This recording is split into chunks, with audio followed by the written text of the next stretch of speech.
History? Boring? Far from it, especially when we illuminate the often overlooked lives.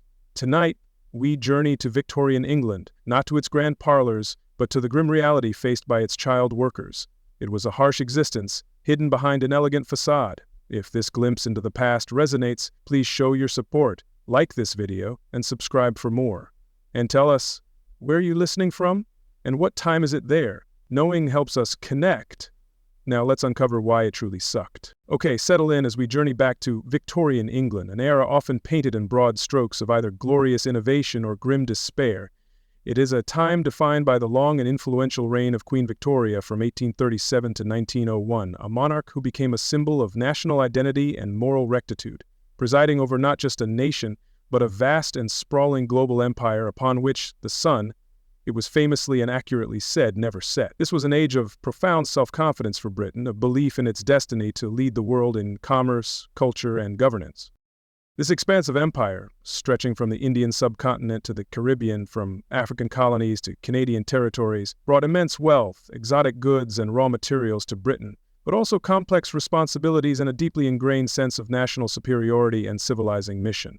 The influence was reciprocal, with imperial connections shaping British culture, cuisine, and even its urban landscapes, as goods and people from across the globe arrived in its bustling ports. It was unequivocally the age of steam, of iron, of groundbreaking inventions that promised to reshape the world and human experience. The insistent chug of the steam locomotive became a familiar sound as railways, those iron arteries, spread like a vast network across the land, shrinking distances, enabling the swift transport of goods and people, and irrevocably altering the landscape, traditional communities, and the very pace of life. New technologies like the electric telegraph, a true marvel, began to stitch continents together with invisible threads of rapid communication, while early photography, though cumbersome and slow, offered startling new ways to capture reality with an unflinching, often unsettling gaze. The Great Exhibition of 1851, housed within the magnificent, purpose-built Crystal Palace in London's Hyde Park, itself an architectural marvel of prefabricated iron and vast panes of glass, served as a dazzling showcase of this industrial might and artistic ingenuity. It drew millions, presenting to an awestruck world an image of Britain as a dominant global force, a beacon of civilization, technological advancement, and, importantly, refined manners and societal order. The sheer variety of exhibits, from mighty steam hammers to delicate lace, spoke of a nation at the zenith of its power. This societal order, especially among the rapidly expanding and increasingly influential middle and upper classes, was governed by a strict and intricate code of conduct, etiquette. A complex system of spoken and unspoken rules dictated nearly every interaction, from formal greetings and the proper use of calling cards to the elaborate rituals of dining and social calls. The appearance of morality, respectability, and propriety was paramount, a social currency in an age of great flux and underlying anxieties. These aspirations for order and status were pursued diligently, with clearly defined social hierarchies, though not entirely impermeable to those with new industrial wealth. The burgeoning middle class, fueled by the profits of industry and commerce, sought to emulate the perceived stability and refinement of the landed aristocracy, emphasizing domestic virtue, religious observance, and the accumulation of material possessions that signified their rising station and moral worth. Beneath this shimmering surface of progress, imperial grandeur, and meticulously maintained propriety, however, lay a starkly different and deeply unsettling reality. A grim counter-narrative of abject poverty, widespread disease, and brutal hardship existed, often hidden from the direct view of the more fortunate, or rationalized away through prevailing social theories. The two nations, as the astute statesman and novelist Benjamin Disraeli termed the rich and the poor, lived in vastly different, almost parallel worlds, often within the same sprawling cities. The very industrial expansion that fueled Britain's wealth and global dominance also created conditions of unimaginable squalor and suffering for a huge segment of its population.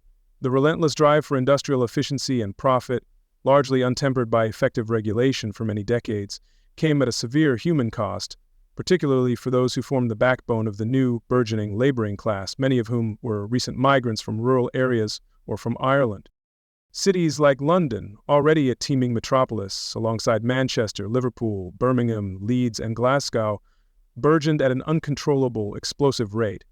They drew in relentless waves of people from the British countryside, displaced by agricultural changes like the Enclosure Acts, and from famine-stricken Ireland. This rapid, often chaotic urbanization led to the development of densely packed slums characterized by overcrowded, dilapidated tenements and hastily constructed, poorly ventilated back-to-back housing.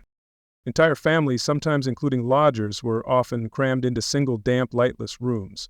Basic sanitation was a luxury many could not afford and was frequently neglected by landlords and municipal authorities in poorer districts. Open drains running with filth and refuse were common, and human waste often accumulated in overflowing cesspools in courtyards and basements, contaminating the meager water supplies drawn from communal pumps or directly from heavily polluted rivers like the Thames. This squalid environment was a fertile breeding ground for devastating epidemic diseases. Cholera and terrifyingly swift and dehydrating afflictions spread by contaminated water swept through these areas in recurrent, deadly waves, causing panic and widespread mortality. Typhoid, typhus, often called goal fever or ship fever, smallpox, measles, scarlet fever, and above all, tuberculosis, post-managed depression related to consumption or white plague were endemic, cutting short millions of lives and casting a constant shadow of fear, grief, and economic ruin over working-class communities. Infant and child mortality rates in these districts were appallingly high. The air itself in these industrial towns and city districts was thick with the acrid, sulfurous smoke and soot belching relentlessly from countless factory chimneys and domestic coal fires. A perpetual gray pall, the infamous pea-souper fogs, when mixed with natural mist, often hung over the streets, blackening buildings, stunting vegetation, and infiltrating homes and lungs alike, leading to chronic respiratory ailments. The cacophony of industrial noise and crowded streets formed a constant sensory assault. This colossal industrial machine, while producing unprecedented wealth for factory owners, financiers, and merchants, also created an insatiable and often ruthless demand for labor, specifically cheap labor. Factories producing textiles in Lancashire and Yorkshire, the ironworks and coal mines of the Black Country in South Wales, the potteries of Staffordshire, the shipyards on the Clyde and the Tyne, and countless small workshops in every city, all needed a vast army of workers to operate increasingly complex machinery and process raw materials. The prevailing economic philosophies of the time, most notably laissez-faire capitalism, actively discouraged government intervention in the labor market or in matters of social welfare. The influential belief was that an invisible hand of the market would naturally regulate wages and conditions for the best. In practice, however, this often meant that those with the least bargaining power, the unskilled, the impoverished, the immigrant, and most vulnerable of all, the very young, were subjected to severe exploitation. It was in this crucible of astonishing industrial might, rapid societal upheaval, and profound human desperation that children became indispensable cogs in the great, grinding machine of Victorian enterprise. They were not yet widely seen through the modern lens of childhood as individuals requiring nurturing, protection, extensive education, and dedicated time for play and development. Instead, such concepts were often viewed as luxuries, unaffordable for the laboring classes.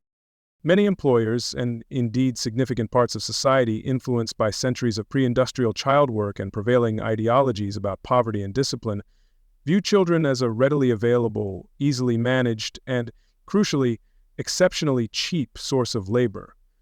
Their small hands and nimble fingers were considered ideal for certain delicate or repetitive tasks within intricate machinery. Their small stature allowed them access to dangerously confined spaces where adults could not easily go, and their obedience was often more easily commanded, their protests less effective or organized. The concept of childhood as a distinct, sacred, and precious phase of life, a time for learning, imaginative growth, and sheltered innocence, was an ideal that was certainly gaining traction in cultural currency, particularly within the emerging aspirational middle classes, who had the resources to enact it. Influential writers, artists, and thinkers began to articulate this new vision of childhood. However, for the millions of children born into the burgeoning working classes, this remained a distant, almost mythical notion. For these children, life was often a brutal and immediate introduction to the harsh realities and demanding responsibilities of adulthood, commencing from a startlingly young age. Dire economic necessity compelled families, often teetering on the brink of starvation, facing eviction from their meager lodgings, or staring down the dreaded prospect of the new poor law workhouse, to send their children out to contribute whatever they could to the precarious household income. The workhouse, with its harsh discipline, meager rations, forced labor, and traumatic separation of families, was a powerful deterrent against not working. These children, some astonishingly as young as 5 or 6 years old, though more commonly from the age of 8 or 9, toiled for incredibly long hours, often 10, 12, or even 14 to 16 hours a day, frequently for 6 days a week, with minimal breaks. They worked in dangerous, unhealthy, and frequently terrifying environments, exposed to unfenced machinery, extreme temperatures, toxic fumes, dampness, darkness, and often brutal overseers or older workers. Their wages were a mere fraction, perhaps a third or a quarter of what an adult man might earn for similar or even less demanding work, making them an irresistible prospect for employers laser-focused on maximizing profits in a fiercely competitive industrial landscape. The notion that a child had an inherent right to a formal education, to adequate periods of leisure, or to simple, carefree play was a distant, almost unimaginable dream for the vast majority of these young laborers whose lives were circumscribed by the factory whistle and the demands of survival. They worked in the suffocating, damp, and perilous darkness of coal mines, sometimes as trappers, sitting alone in the pitch dark for 12 hours a day to open and close ventilation doors for the coal tubs. Others, known as hurriers and thrusters, pushed or pulled heavy tubs of coal through narrow, low-roofed tunnels, their small bodies often contorted for hours. In textile mills, children known as scavengers crawled under vast, thundering, and often still-moving power looms to clear cotton waste, risking horrific injuries or instant death. As chimney sweeps, young boys, often apprenticed for a pittance, were forced up narrow labyrinthine soot-choked flues, their skin scraped raw. Other children endured grueling, exhausting work in brickyards, carrying heavy loads of wet clay or newly fired bricks, their bodies prematurely aged and deformed. They toiled in matchmaking factories, where they were exposed to highly toxic white phosphorus, leading to the dreadful industrial disease known as phossy jaw. Many young girls, some barely into their teens, were employed as domestic servants, forming a vast, almost invisible army within middle and upper-class homes, enduring endless drudgery, long hours, and often harsh treatment with little recourse. The streets, too, were workplaces, with children hawking wares or sweeping crossings. These legal protections for these young workers were initially scant, piecemeal, and often weakly enforced due to a lack of sufficient factory inspectors and significant resistance from many employers and political factions. Early attempts at factory reform faced strong opposition from those who argued that such labor was essential for Britain's economic competitiveness, that families depended on children's earnings, or that interfering with parental rights or the free market was wrong. It took decades of persistent, courageous campaigning by social reformers like Lord Shaftesbury, Richard Osler, and John Fielden, fueled by shocking testimonies from parliamentary inquiries like the Sadler Report of 1832, and a gradual, reluctant shift in public consciousness and Christian conscience before more meaningful legislation began to be enacted. For a significant portion of the Victorian era, however, the stark reality was that children of the poor were viewed primarily as economic assets, their lost childhoods and broken health the often unacknowledged price of progress.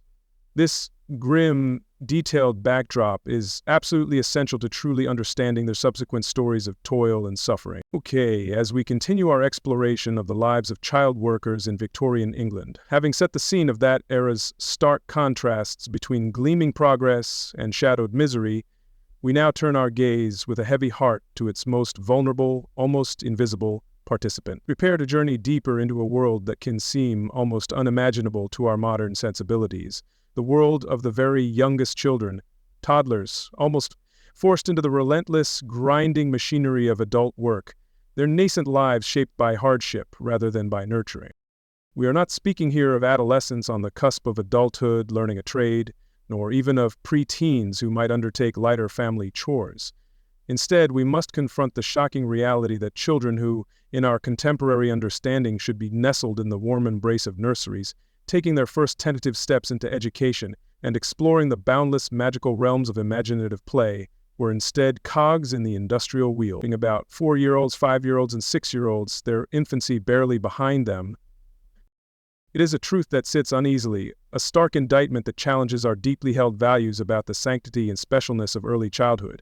It underscores not only the profound desperation of impoverished families, but also the vastly different societal norms and economic imperatives of the Victorian age.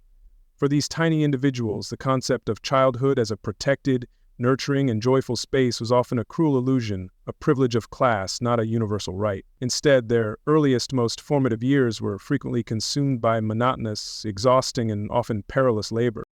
The reasons why such incredibly young children were not only permitted but actively sought after for certain types of work are rooted in the harsh, unforgiving economic realities and the prevailing, often callous attitudes of the time. Their tender age, their physical immaturity, far from being a barrier to employment, was often perceived by pragmatic employers as offering a distinct, if grimly utilitarian, set of advantages in the ruthless pursuit of profit. One of the primary and perhaps most obvious reasons for their employment was their diminutive physical size. In the sprawling, often poorly designed factories filled with vast, intricate, and dangerous machinery, or in the cramped, suffocating confines of coal mines and makeshift workshops, a small, pliable body could be a perceived asset. These children could wriggle into narrow crevices beneath low-slung machines, or through tight passages where adults or even older, larger children simply could not physically fit. This perceived advantage of their tiny frames and supple limbs meant they were frequently assigned tasks that involved crawling under or maneuvering into dangerous, dust-choked tight spots, often while heavy machinery was still in thunderous, deafening motion. Their very smallness, which should have elicited protection, instead made them, in the cold, unblinking calculus of industrial efficiency and output, uniquely suited for specific, highly perilous, and utterly exhausting roles within the burgeoning industries. Another brutally significant factor was, quite simply, the minimal cost of their labor. These youngest children were at the very bottom of the already pitifully low wage scale. If they were paid directly at all, sometimes their meager earnings went straight into the hands of their desperate parents, or they were merely assisting older family members for no distinct wage of their own. Their labor was indisputably the cheapest available resource on the market. The concept of a family wage often implicitly included the earnings of every member, no matter how small. This made them an incredibly attractive, almost irresistible proposition for employers, relentlessly focused on minimizing operational expenses and thereby maximizing profits in a fiercely competitive industrial landscape, both domestically and internationally. The pittance paid for a child's long, arduous hours of toil, perhaps only a few pence for an entire day's work, represented a substantial saving compared to employing an adult, or even an older child, for the same, or often less demanding, tasks. Furthermore, and perhaps most insidiously, children of such a tender and impressionable age were far more easily intimidated, disciplined, and controlled than older workers. They possessed little to no understanding of their basic human rights, nor the capacity, courage, or knowledge to organize, resist, or effectively protest against their appalling conditions or cruel treatment. Their natural fear of adult authority and their innate desire to please, or at least to avoid punishment, made them more pliable and less likely to question orders. Overseers, foremen, and employers could therefore exert a level of almost absolute dominance over these youngest workers that was harder to consistently maintain with older, more assertive or experienced individuals. A harsh word, a menacing glare, a shouted threat, or the ever-present fear of corporal punishment, a swift slap or a blow from a strap, was often more than enough to ensure terrified compliance, however grueling, frightening, or physically damaging the assigned task might be. The psychological toll of such constant fear added to the physical strain is hard to fathom. Let us now consider in more detail some of the specific tasks these 4-, 5-, and 6-year-olds were commonly forced to undertake, day after weary day. One of the most notorious and perilous roles for very young children, particularly in the burgeoning textile mills of Lancashire and Yorkshire, was that of a scavenger. This task was almost exclusively reserved for the smallest and most agile children due to the nature of the machinery. The scavenger's unenviable job was to crawl swiftly and nimbly beneath the massive, thundering power looms to retrieve fallen scraps of cotton, wool, or other textile fibers that accumulated on the floor. This vital cleaning had to be done while the machinery was still operating at full speed, a cacophony of deafening noise and constant vibrations surrounding them, the air thick with choking dust and lint particles that irritated their young lungs and eyes. The dangers were acute, multifaceted, and ever-present. A moment's hesitation, a slight misjudgment in timing, a slip on the greasy floor, or sheer debilitating exhaustion could lead to horrific, life-altering injuries, limbs crushed or severed by the relentless machinery, fingers mangled, heads scalped if their hair was caught, or even instant death if they were fully dragged into the unforgiving gears and belts of the looms they serviced. The mental strain of such constant vigilance in a terrifying environment must have been immense. Another common and equally demanding task for these little ones, especially in cotton mills where fine threads were spun, was that of a piecer.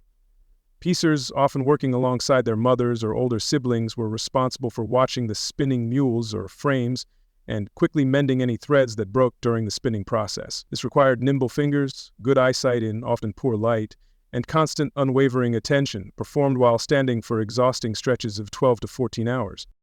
The atmosphere in the spinning rooms was typically intensely hot, humid to prevent the threads from becoming brittle, and saturated with fine cotton dust that led to respiratory diseases like byssinosis, often called brown lung. The children would have to lean precariously over the moving parts of the machinery, their small hands darting in with speed and precision to find and retie the delicate, snapping threads, repeating this intricate motion hundreds, if not thousands of times during a single, unending shift.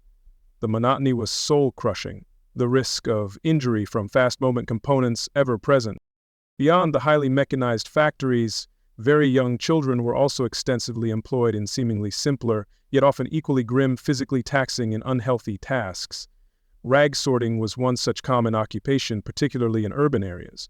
In dimly lit, unventilated, squalid workshops, damp cellars, or even within the cramped confines of their own impoverished homes, children would spend endless hours sifting through vast, reeking heaps of filthy, discarded rags.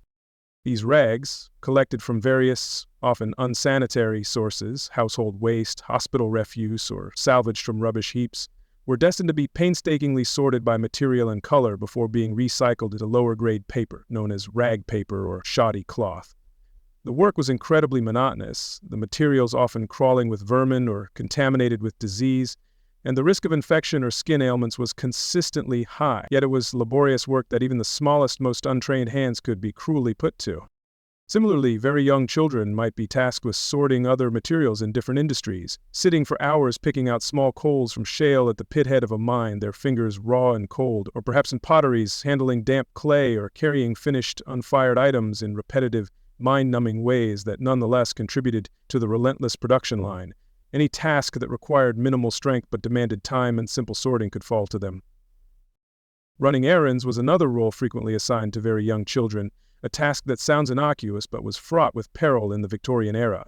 This might involve carrying messages, tools, meals, or small items between different parts of a sprawling factory complex, or even navigating the treacherous, chaotic streets of the Victorian city on behalf of an employer, a shopkeeper, or a working parent otherwise confined to their station. These errands expose them to all the dangers of the bustling, largely unregulated urban environment: heavy, fast-moving traffic of horse-drawn vehicles, few designated crossings, endemic crime, pickpockets, bullies, or worse.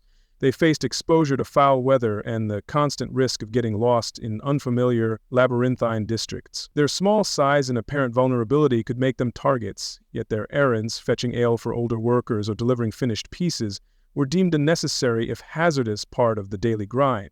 The physical effort for a small child, perhaps carrying a heavy load over a long distance, was also considerable. For these children, the very essence of what we understand as childhood, its developmental imperatives, its need for security, learning, and joy, was systematically and brutally denied. Play, that vital engine of learning, social development, emotional expression, and pure, unadulterated joy, was a luxury they could seldom, if ever, afford. There was simply no time, no energy, no safe space, and often no spirit left for it. Their days were consumed by the monotonous rhythm of work, and any moments of respite were likely spent in an exhausted, huddled collapse or attending to the most basic bodily needs. The natural exuberance, boundless curiosity, and playful spirit of a 4-, 5-, or 6-year-old were relentlessly stifled, crushed under the immense weight of premature responsibility, chronic fatigue, and the unrelenting toil demanded of them by an unforgiving adult world. Formal education, the key to unlocking potential and offering pathways out of poverty, was for the vast majority of these youngest laborers an unattainable dream. The sheer length and rigidity of their work schedules left no room for attending school, even if one had been available and affordable. While some exceptionally fortunate children might have attended rudimentary dame schools for a very brief period or received minimal, often religiously seeminged instruction at poorly funded Sunday schools or ragged schools, this was no substitute for a proper, systematic education. This profound lack of early schooling perpetuated a cruel cycle of poverty, illiteracy, and severely limited opportunity. Illiterate and unskilled beyond their specific, often dangerous, and physically damaging childhood tasks, their prospects for a better future, for social mobility, or for escaping the grind of manual labor were severely curtailed from their earliest, most impressionable years, effectively trapping them and their future families in a life of persistent hardship. Beyond the critical absence of play and education, the pervasive lack of basic physical and emotional care was a tragic hallmark of their blighted existence. Nutrition was often woefully inadequate, consisting of meager, poor-quality food, perhaps a piece of bread, some thin gruel, or scraps, that utterly failed to sustain their rapidly growing bodies through long, arduous hours of demanding physical exertion. Chronic hunger was a constant companion for many. Their clothing was often ragged, ill-fitting hand-me-downs, insufficient to protect them from the pervasive cold and damp of British weather or unheated workplaces. Parental supervision and nurturing, while deeply desired by both parent and child, was often an impossibility, as parents themselves were typically working equally long and exhausting hours simply to keep the family from utter destitution. These children were often left to fend for themselves in many practical and emotional ways, exposed to harsh conditions, casual cruelty, and profound neglect that stunted their physical growth and warped their emotional development. Their tiny bodies bore the visible and invisible scars of an unforgiving industrial age, an age that demanded their labor before it ever recognized their childhood. The sheer exhaustion, the gnawing hunger, the constant fear, and the absence of comfort or affection created a desolate inner world for these smallest of workers. Okay, as we continue our solemn journey into the heart of Victorian child labor, let us now step with careful trepidation onto the factory floor itself, into one of the most iconic, transformative, and formidable environments of the Industrial Revolution, the textile mill. These vast, often grim, smoke-belching edifices were the undisputed engines of Britain's burgeoning global dominance in fabric production. But they were also places of relentless, unceasing toil and profound, often unspoken suffering, especially for the countless thousands of children who labored within their echoing, vibrating walls. Having previously explored the general societal conditions that led to the widespread employment of children and the particular plight of the very youngest, almost infant, workers, our focus now narrows with intensity to these sprawling industrial cathedrals. Whether dedicated to cotton in Lancashire, wool in Yorkshire, or silk in specialized centers, the scale of these operations was frequently immense, dwarfing anything that had come before in human manufacturing. Here, the demand for cheap, nimble, and above all, compliant labor was insatiable, drawing in children from the most destitute strata of society, parish apprentices sent by poor law guardians, children of impoverished agricultural workers, or the offspring of families already ensnared in the factory system, all to feed the ever-hungry, ever-turning machines.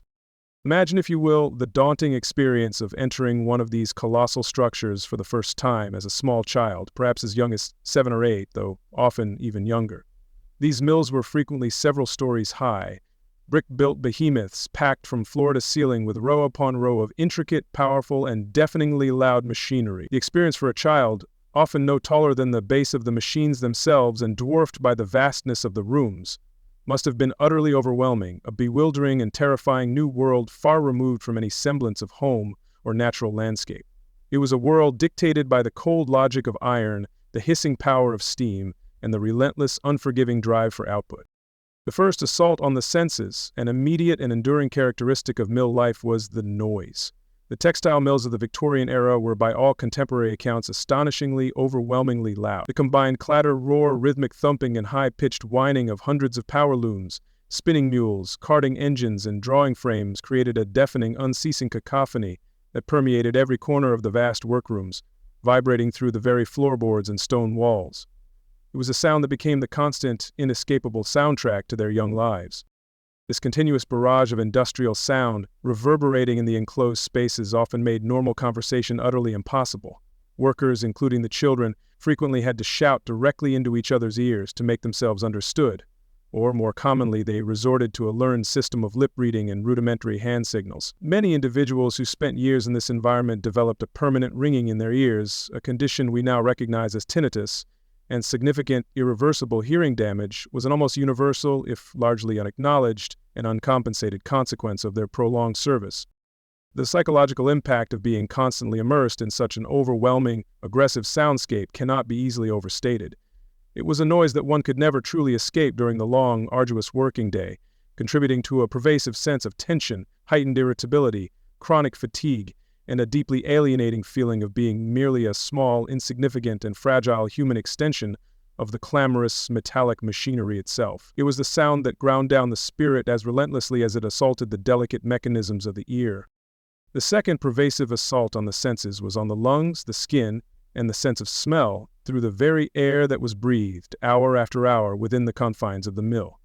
The atmosphere was invariably thick, almost choked with airborne particles, fine cotton dust, often referred to by workers as fly or flue, or wool fibers depending on the specific type of mill. This fly was a ubiquitous presence, settling like a grimy shroud everywhere, on the machinery, on the floors, on the workers' clothes and hair, and, most insidiously, deep within their respiratory passages. Adding to the pervasive dust were often the acrid, cloying fumes from the oil and grease used to lubricate the constantly moving machinery, the pervasive smell of damp raw materials, the stale odor of human sweat from hundreds of bodies toiling in close proximity, and, in many mills, a distinct and debilitating lack of proper ventilation, especially in older, more poorly constructed buildings. The windows, if any were present and actually openable, often did little to alleviate the stuffy, contaminated, and oxygen-depleted atmosphere, particularly in rooms where high levels of humidity were deliberately maintained, especially in cotton mills, to prevent the delicate threads from becoming brittle and snapping. This constant inhalation of dust, fibers, and fumes led inevitably to a host of painful and often chronic respiratory ailments. Persistent hacking coughs, often referred to simply as meal cough or weaver's cough, were extraordinarily commonplace, a grim chorus accompanying the rhythm of the machines. More serious conditions like byssinosis or brown lung disease, a chronic and progressively debilitating illness caused specifically by the prolonged inhalation of cotton dust, afflicted many long-term workers, leading to irreversible lung damage, severe shortness of breath, emphysema, and often a premature, painful death. The simple, vital act of breathing became a daily, labored struggle for many. Almost like an organ is assembling, the wheels articulated to deliver a lotus basket. Then there was the relentless, unyielding, and utterly exhausting pace of the work itself, a pace dictated not by human capacity but by the unceasing demands of the machinery. In the textile mill, the machines set the rhythm of labor, and human endurance or natural inclination were secondary considerations. The power looms wove at a set, rapid speed, the spinning mules advanced and retreated with metronomic, unflagging regularity, and the children, alongside the adult workers, were mercilessly expected to keep up, hour after grueling hour, day after weary day. This was the very essence of the tyranny of factory time, a new and rigid conception of temporality that replaced the more varied, task-oriented, and seasonally influenced rhythms of agricultural or pre-industrial domestic work. The factory whistle, or the jarring clang of a bell, signaled the abrupt start and end of the shift, and every minute in between was meticulously accounted for, dedicated entirely to maintaining production. There was precious little room for deviation, for personal needs, or for simple rest, once the great steam engine was fired up and the machinery was set in motion.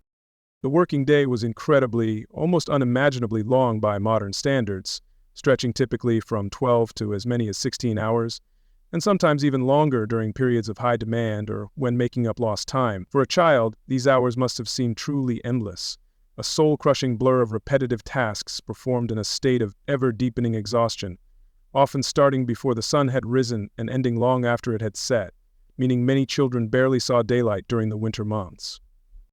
Breaks were minimal, often non-existent beyond the most perfunctory pauses, and always grudgingly given. A short interval, perhaps 15 to 30 minutes for a meager breakfast, which was frequently eaten while still standing at the machine amidst the dust and noise, and another slightly longer pause for a midday meal, often consisting of a piece of dry bread or a cold oatcake brought from home and consumed in the same contaminated environment, were typically all that was permitted. There was certainly no allocated time for leisurely rest, recuperation, or any form of play during the shift. This grueling schedule was maintained with brutal consistency 6 days a week. Sunday for many was the only day free from factory labor, though it was often consumed by essential domestic chores, perhaps some form of religious observance if the family had the energy or inclination, or simply trying to recover from the profound physical and mental exhaustion of the preceding week's relentless toil. This left precious little opportunity for anything resembling childhood development, recreation, or education. The cumulative effect of such prolonged, intensive, and monotonous toil on young, still developing bodies and impressionable minds was inevitably devastating. Stunted physical growth was common, as was the development of deformed limbs, bowed legs, curved spines from repetitive stress, poor posture maintained for hours on end, or from carrying heavy loads. Chronic, debilitating fatigue became a normalized state of being, and a general condition of ill health and lowered immunity made these children acutely susceptible to other diseases. The vibrant, boundless energy of youth was systematically and cruelly drained away on the dusty, noisy factory floor. Beyond the general hardship and the unhealthy environment, the textile mill was a place fraught with specific, acute, and often horrific dangers, primarily emanating from the complex, powerful, and frequently poorly guarded machinery. These powerful machines, driven by the central steam engine via a complex overhead system of belts, pulleys, and drive shafts, were utterly unforgiving of any lapse in attention, any moment of clumsiness, or any childish error in judgment. Fingers were particularly vulnerable, almost constantly at risk. Children employed as piecers, whose primary job was to rapidly mend broken threads on the spinning machinery, had to dart their small hands into and amongst the rapidly moving parts, the spindles, the rollers, the carriages of the mules. A moment's miscalculation, a slip on the oily floor, or the unexpected snagging of a thread could result in fingers being instantly caught, painfully crushed, or even completely severed by the relentless, unforgiving mechanisms.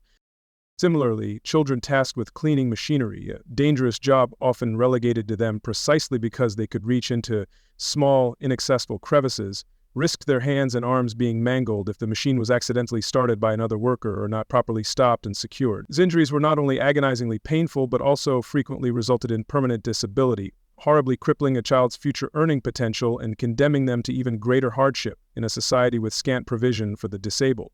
The medical attention available was often rudimentary at best, with infections frequently leading to amputation or death.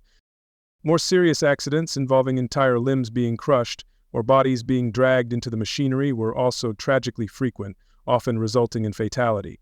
Scavengers, the small children who crawled nimbly under the active looms to pick up waste cotton, were in constant peril. They could be caught by the heavy, rhythmically moving parts of the loom, such as the sleigh or the picking stick if they were not quick enough, if they stumbled or if they fainted from exhaustion or the oppressive, dust-laden atmosphere. Falling into unguarded gears or between rollers was another terrifying and often fatal possibility. The complex network of overhead drive belts and shafts that transmitted power from the main steam engine to the individual machines also posed a significant and constant hazard. These fast-moving leather belts could snap without warning or slip from their pulleys, striking workers below with tremendous, bone-making force. Children, being less aware of such dangers or perhaps more inclined to take risky shortcuts, might get their clothing, or particularly their long hair if not properly tied up, entangled in these belts or rotating shafts, leading to them being horrifically scalped or dragged upwards into the overhead mechanisms, resulting in catastrophic injuries or death. Flying shuttles from the power looms, if they broke or became detached from their guide, could be projected across the workroom at high speed. Like lethal missiles, these errant shuttles were capable of causing serious impact injuries, including fractured skulls, broken bones, or the loss of eyesight if a worker was struck in the face. Burns from exposed steam pipes carrying superheated steam to power the engines, or from splashes of hot oil from the machinery, were other common occupational hazards in this intensely industrial and perilous environment. Perhaps one of the most insidious and pervasive dangers was the debilitating exhaustion itself.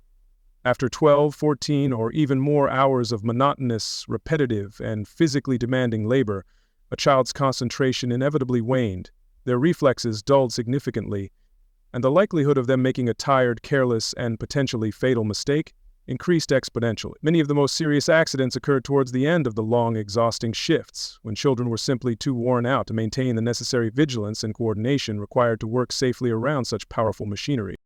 A moment's inattention born of sheer fatigue, a stumble caused by weary legs, or a drowsy nod while tending a machine could lead directly to a life-altering or even fatal encounter with the unforgiving, relentless power of the factory equipment. The factory floor, therefore, was not just a place of unending toil and discomfort, but a place of constant heightened risk, where a child's survival often depended on maintaining an almost impossible level of alertness and physical resilience in the face of utter exhaustion.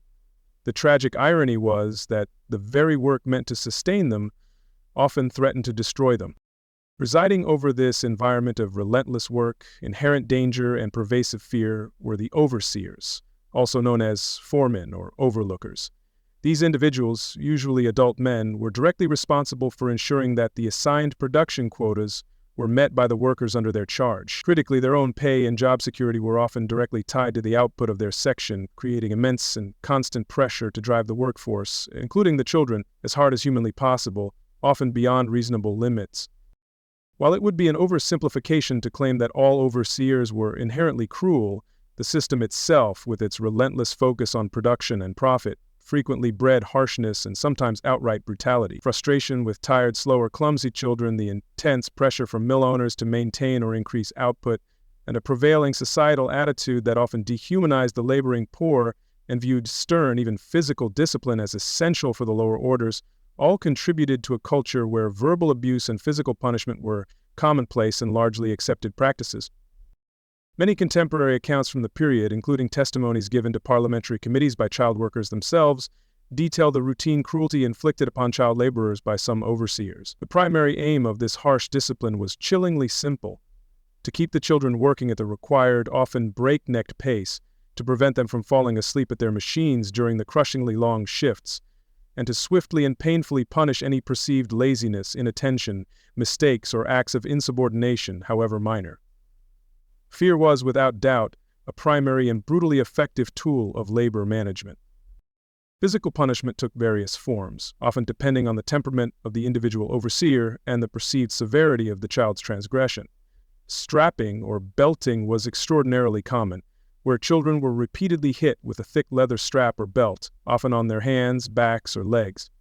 Some overseers were known to carry a tossie, a heavy leather strap, sometimes with multiple thongs or even weighted with metal, specifically designed for this purpose. The sharp, stinging pain of the strap was a frequent, almost daily experience for many young mill workers.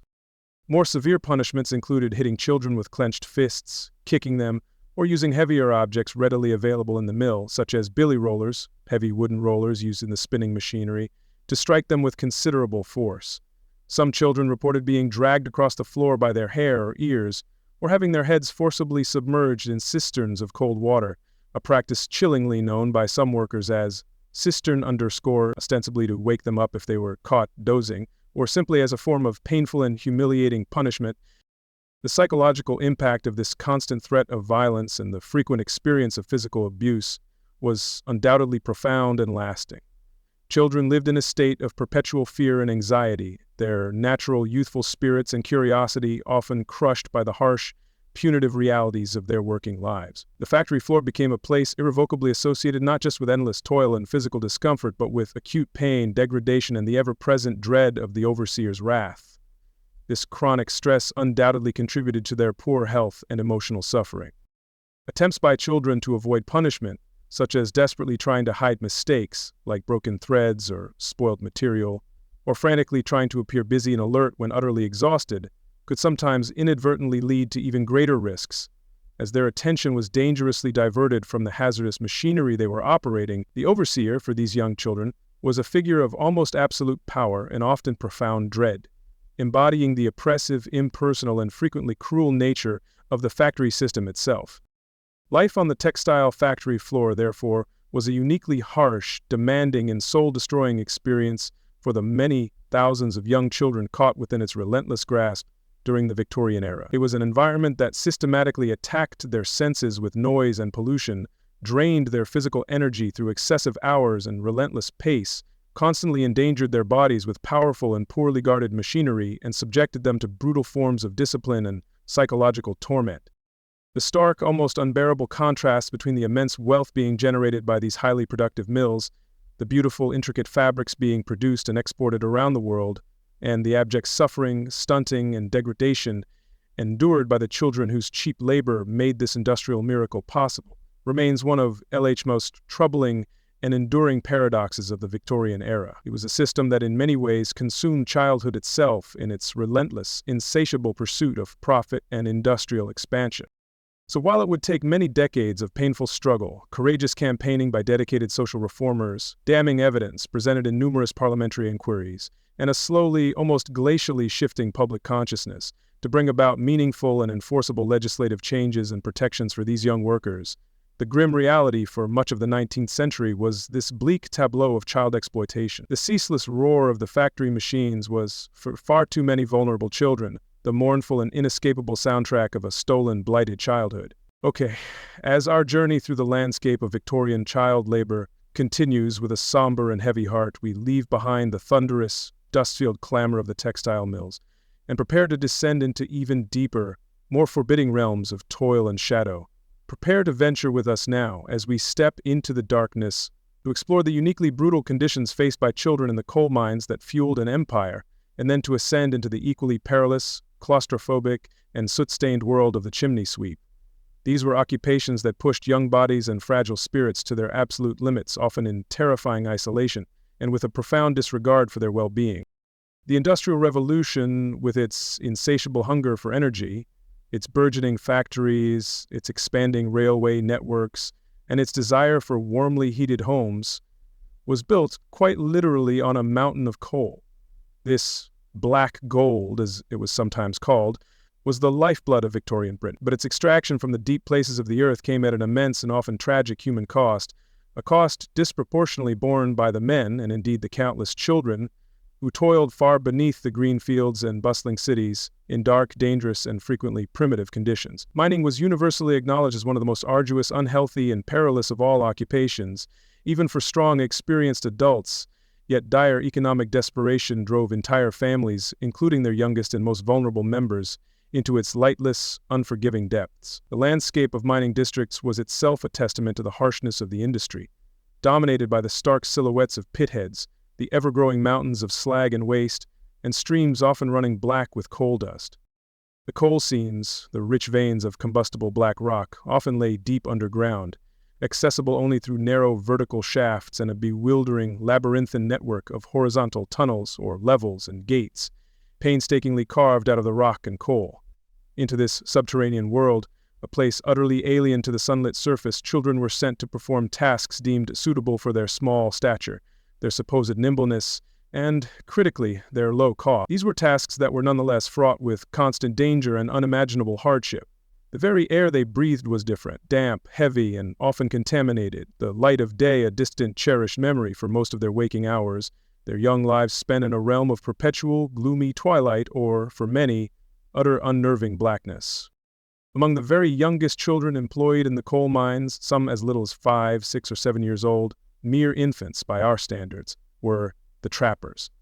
Their responsibility, seemingly simple, yet absolutely crucial for the rudimentary ventilation system of the mine, was to open and close the wooden trapdoors that were strategically placed to direct the flow of fresh air through the intricate network of passages. This airflow was vital, not only for providing some measure of breathable air to the miners working deeper in at the coalface, but also for attempting to clear the invisible, explosive, or poisonous gases that constantly seeped from the coal seams.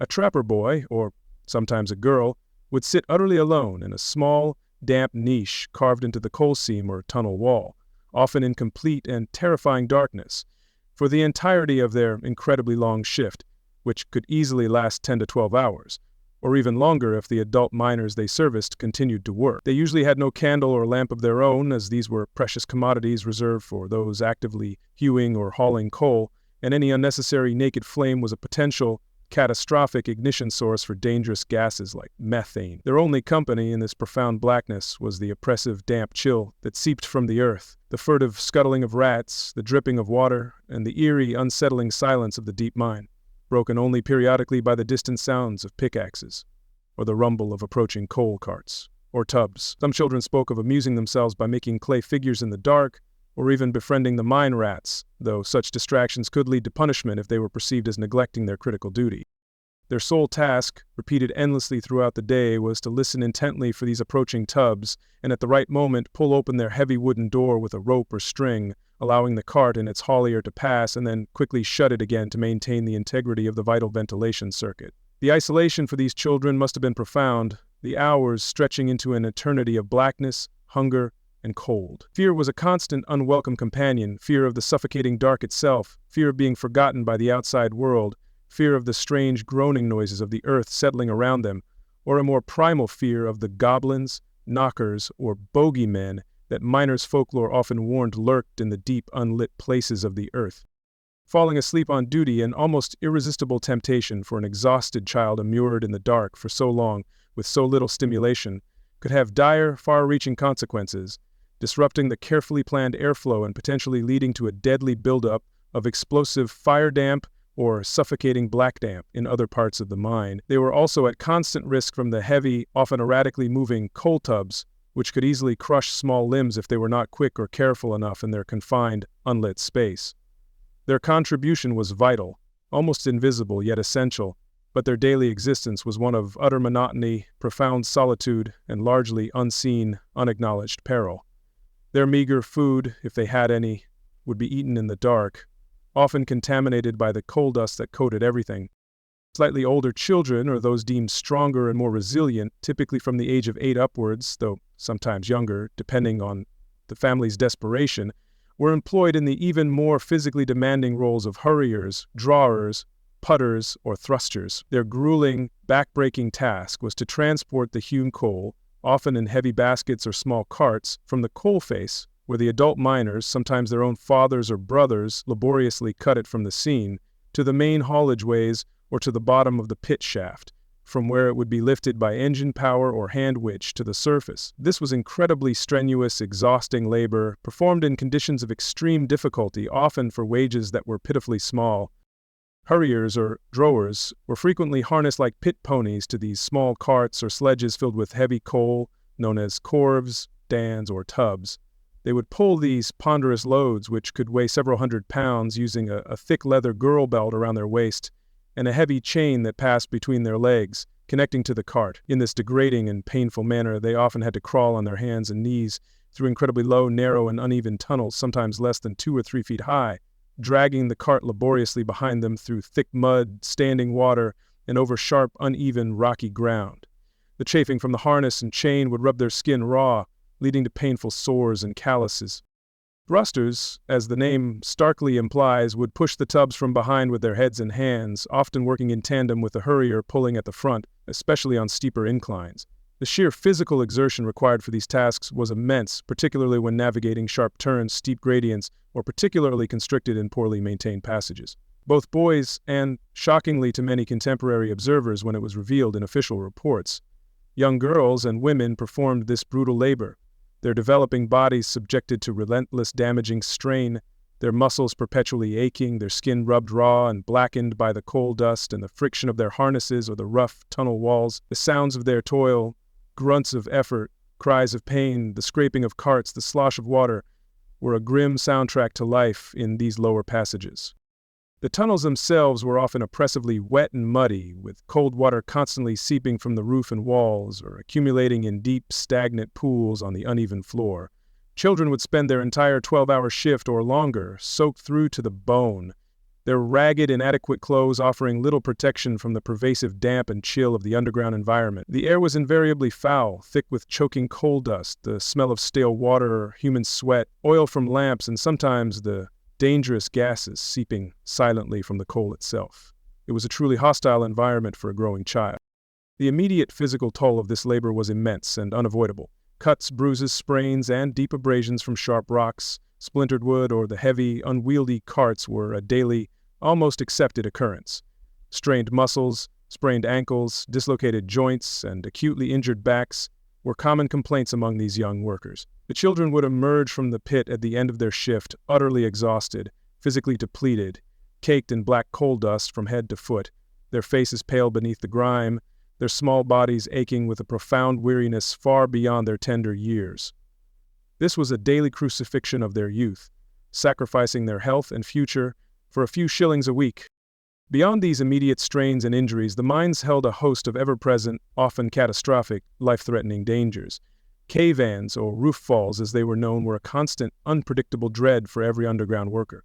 The tunnels and working faces were often supported by timber props, but these could rot in the damp conditions, crack under pressure, break or be dislodged by the natural movement of the earth or the distant shock waves from blasting operations. Without warning, sometimes with only a faint creak or groan as a prelude, tons of rock, shale, and earth could come crashing down, instantly burying or crushing anyone unfortunate enough to be working or passing beneath. For children working in isolated sections of the mine or in particularly narrow, remote seams, the risk of being trapped or killed in such a fall was horrifyingly high. The terrifying suddenness of these events, the darkness, the confusion, and the often futile attempts at rescue in narrow, unstable passages added another layer of profound psychological stress and fear to their already grim and perilous existence. Explosions were another catastrophic and widely feared hazard, primarily caused by fire damp, an invisible, odorless, and highly flammable gas, chiefly methane, WHEH_4, which constantly seeped from many coal seams. If this gas accumulated in poorly ventilated areas and came into contact with a naked flame from a miner's candle, a spark from a pickaxe striking rock, or an ill-maintained or improperly used safety lamp, it could ignite with devastating, explosive force, sending a searing sheet of flame and a concussive shockwave tearing through the interconnected tunnels, often causing further roof collapses. The invention of the Davy safety lamp in the early 19th century offered some protection, but its light was poor, it was not universally adopted, and it was sometimes misused or damaged, rendering it ineffective. Many smaller, poorer mines continued to rely on open-flame candles. The immediate aftermath of a fire-damp explosion was horrific, with miners, including children, suffering terrible, often fatal burns or being killed outright by the blast force and flying debris. Following the initial fiery explosion, often came the even deadlier afterdamp, a silent, invisible, and deadly mixture of poisonous gases, primarily carbon monoxide code and carbon dioxide code $2, which could swiftly and silently suffocate any survivors who had not managed to escape the affected area, or who rushed in too soon on rescue attempts. Mine explosions, such as the tragic Huskar pit disaster in 1838, where 26 children drowned when a stream flooded the mine after a storm, or numerous fire-damp explosions, were a frequent cause of mass fatalities throughout the 19th century, leaving communities devastated. Flooding from underground springs or from surface water breaking through was another constant terror, capable of trapping and drowning workers in the deeper sections of a mine with terrifying speed. Even if a child survived the daily risks of accidents, roof falls, and explosions, the very air they breathed was slowly, insidiously poisoning them. The constant inhalation of fine coal dust and sometimes silica dust from the surrounding rock, day after day, year after year, led to severe, progressive, and often fatal lung diseases, collectively known as black lung or miner's lung, a form of pneumoconiosis.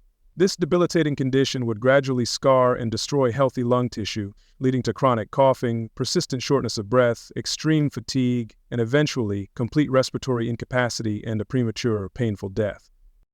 The lungs of child miners, even after only a few years of working underground, would often be visibly blackened and significantly damaged. This insidious, creeping threat, less immediately dramatic than an explosion but equally deadly in the long term, was often considered an accepted, unavoidable part of a miner's lot, a grim price paid for winning the nation's essential coal. There was little understanding of its cause beyond the dust, and no effective treatment. Furthermore, the many years of strenuous, often unnatural, physical labor performed in dark, cramped, and consistently unhealthy conditions frequently led to permanent and painful physical deformities. Children who spent their formative years stooping for hours in incredibly low tunnels, crawling on all fours like animals, or dragging excessively heavy loads frequently developed stunted growth, pronounced curvature of the spine, kyphosis or scoliosis, permanently misshapen limbs, and chronic joint problems. Their young bodies were literally molded, twisted, and broken by the relentless demands of their underground toil, leaving them with lifelong afflictions if they even survived to adulthood.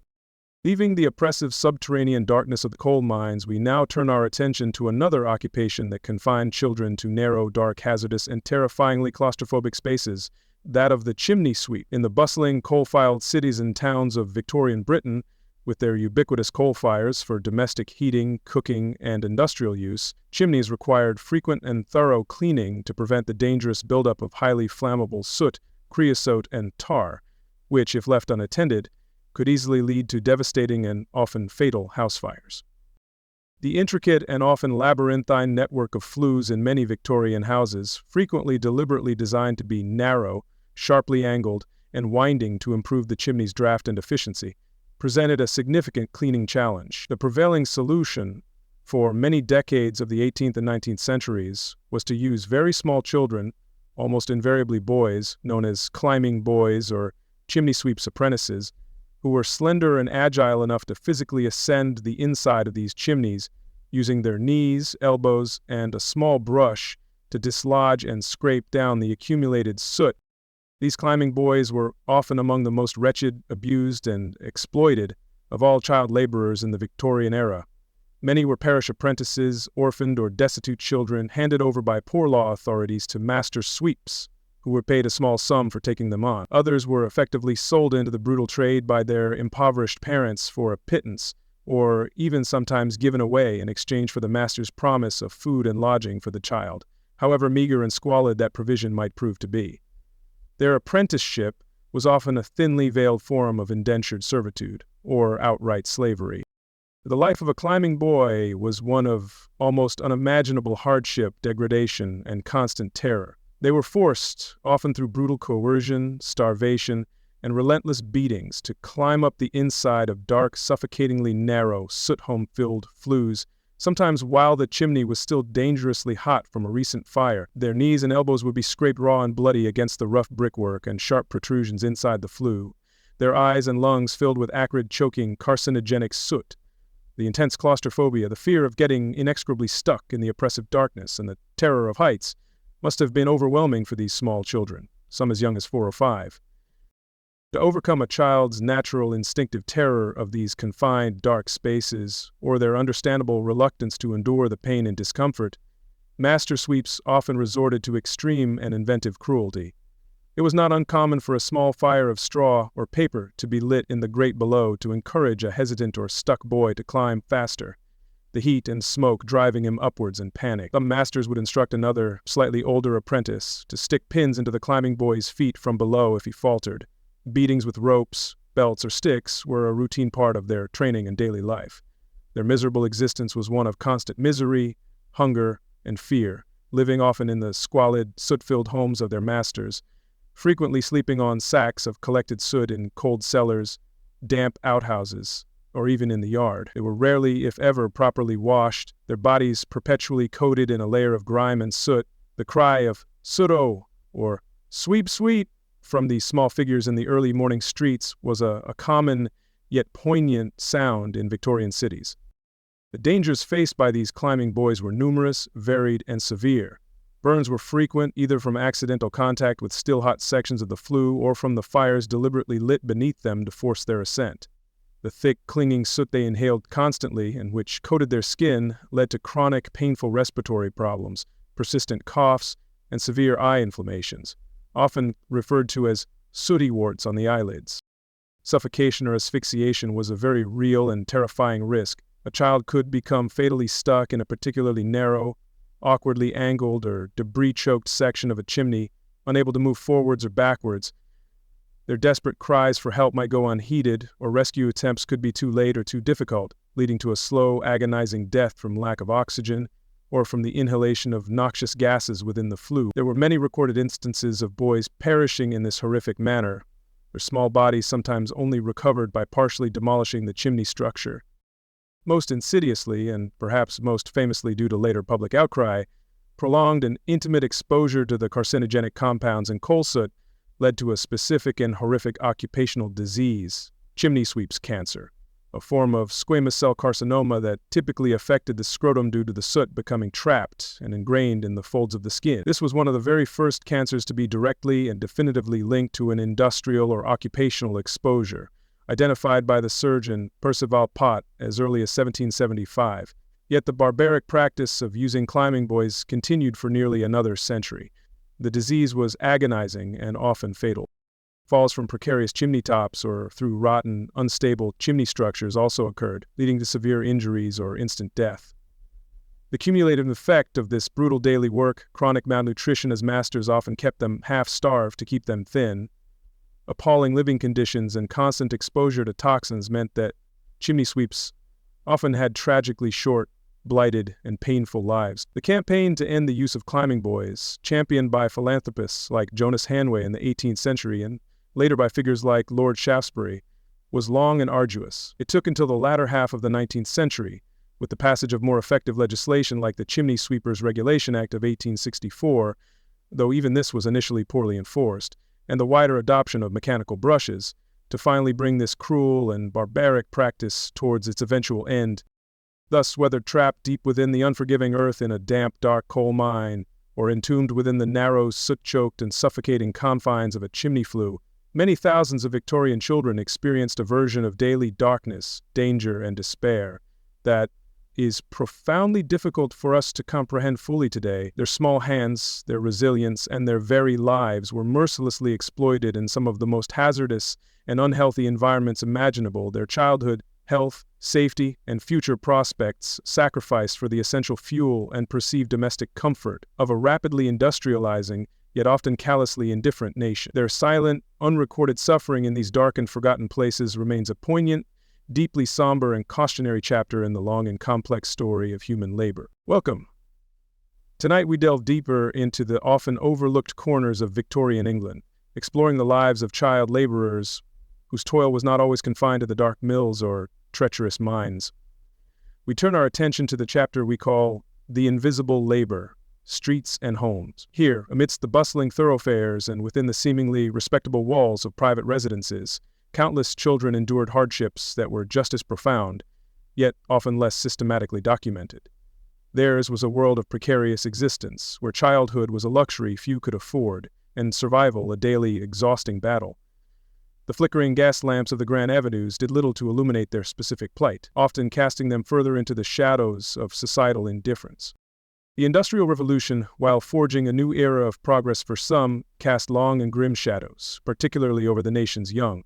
While parliamentary inquiries and social reformers began, ever so slowly, to shed light on the horrors of factory work, a vast army of child workers remained largely unseen, their struggles playing out in the less organized, more chaotic arenas of the city streets and private households. These children were the cogs in smaller, more disparate machines of commerce and domestic life, their contributions essential, yet their suffering largely unacknowledged by the burgeoning middle class that often benefited directly or indirectly from their cheap labor.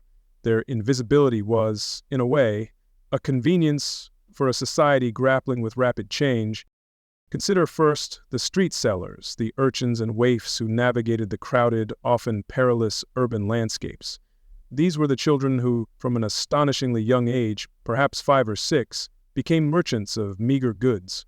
Their wares were simple, their profits minuscule, but their presence was a constant, if often ignored, feature of Victorian city life. They were an integral part of the informal economy, their small hands offering items that, for a fleeting moment, met the needs of passers-by, from a flickering light to a fragrant bloom, or even a song sheet promising a moment of melodic escape from the city's cacophony. They learned quickly to read the expressions of potential customers, to gauge sympathy or dismissal in a glance. These young vendors could be seen clutching bunches of wilting flowers, violets, primroses, or roses depending on the season, their sweet scent a stark, almost poignant contrast to the grime of their surroundings and the pervasive smell of coal smoke and horse manure. Others hawked matches, a vital commodity in an era before electric light. Their cries of "Lucifers, a penny a box," or "Fusees, light your pipe, sir," echoing through damp alleyways and busy marketplaces. Newspapers, fresh with the day's news or scandals, were thrust forward by small, insistent hands, hoping to catch the eye of a literate gentleman or a curious clerk eager for the latest reports from the Empire or the doings of Parliament. Some sold bootlaces, others small, cheap toys, or even watercress gathered from polluted streams. Their workplace was the unforgiving street itself, exposed to the full spectrum of England's notoriously fickle weather. Biting winter winds would whip through their thin, tattered clothing, often threadbare coats and shoes with holes, chilling them to the bone as they stood for hours, sometimes shifting from one foot to the other in a desperate attempt to maintain circulation. Sleet and rain would soak them through, offering no respite, no shelter save perhaps a shallow doorway or the lee of a bridge, where they might huddle together for warmth. Summer, too, brought its own miseries, with the oppressive heat radiating from cobblestones, the dust irritating their lungs, and the stench of refuse and unwashed bodies filling the air, making each breath a trial. Hunger was a constant knowing companion to these street children. The pittance earned from selling their wares often went directly to contribute to the family's meager income, perhaps to pay the rent for a single, squalid room, or if they were orphans, it was their sole means of survival. A stale crust of bread, a bruised piece of fruit, scrounged from a market, or perhaps a cup of thin gruel, might be their only meal for the entire day. The gnawing emptiness in their stomachs was a relentless reminder of their poverty, a driving force that pushed them back onto the streets day after weary day, their energy levels perpetually low, their bodies often stunted from malnutrition. Exploitation was rife, a dark undercurrent to their daily struggles. Many of these children were not independent agents but were instead controlled by adults, sometimes their own desperate parents who saw no other way, other times opportunistic gangmasters, or Fagin-like figures who would take a significant, often extortionate cut of their meager earnings. These exploiters offered a modicum of protection from other dangers, or a place to sleep on a lice-infested floor in exchange for absolute obedience and the lion's share of the profits, trapping the children in a cycle of debt and fearful dependency. Any perceived laziness or holding back of earnings could result in severe beatings. Violence was another ever-present threat, a brutal reality of life on the Victorian streets. The streets were rough, filled with desperate people, and the smallest and most vulnerable were easy targets. Bullying by older, stronger children was common, involving theft of their goods or money. Abuse from callous adults, perhaps drunk and looking for an easy victim, was a frequent occurrence. The forces of law and order, the peelers, or policemen, often viewed these children as part of the problem, as nuisances, potential pickpockets or vagrants, rather than as victims in need of aid. Arrest for vagrancy or petty theft, born of desperation, could lead to harsh punishments, including imprisonment or even transportation in earlier years. There was little in the way of genuine protection for these young souls. Charitable organizations, like Dr. Barnardo's Homes or the Ragged School Union, were in their nascent stages or struggling with limited resources, and their reach was insufficient to help all those in need. For the most part, street children were left to fend for themselves, relying on their wits, their speed to evade trouble, and whatever small fleeting kindnesses they might encounter from a sympathetic stranger. Their existence was a testament to a harsh reality. In the eyes of many in a society obsessed with self-reliance, they were expendable. Their childhoods forfeit to the grinding machinery of urban poverty and industrial expansion.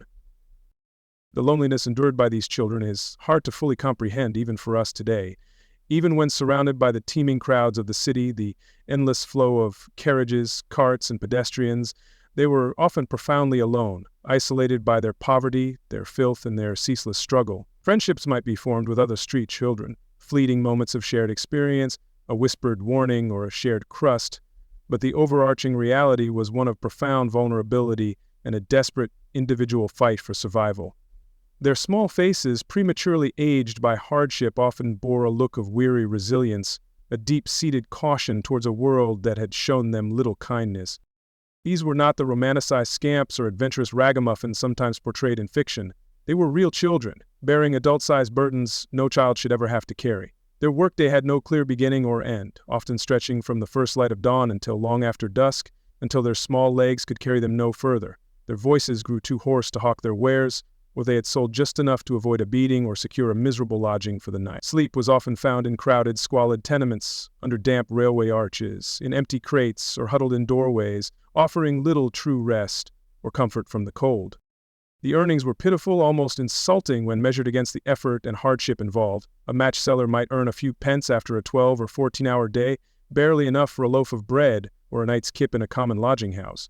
Flower girls, selling violets or primroses, faced the added pressure of their perishable goods. What wasn't sold quickly would wilt and die, rendering their day's efforts entirely worthless and leaving them with nothing. The newspaper boys, or newsies, while perhaps having a slightly more dynamic trade, still faced fierce competition and the need to be quick, loud, and persistent to secure sales from often indifferent customers. Beyond the sheer physical hardship, the moral dangers were also significant and ever-present.